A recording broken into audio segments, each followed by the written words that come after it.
అతడు, అవును ప్రభువా, నేను నిన్ను ప్రేమించుచున్నానని నీవే ఎరుగుదువని ఆయనతో చెప్పును. యేసు, నా గొర్రె పిల్లను మేపమని అతనితో చెప్పును.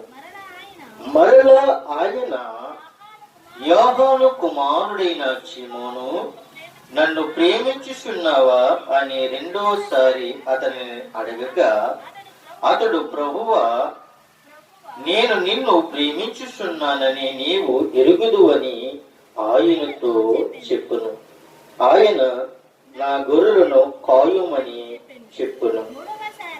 మూడవసారి ఆయన, యోహాను కుమారుడైన సీమోను, నన్ను ప్రేమించుచున్నావా అని అతనిని అడిగెను. నన్ను ప్రేమించుచున్నావా అని మూడవసారి తను అడిగినందుకు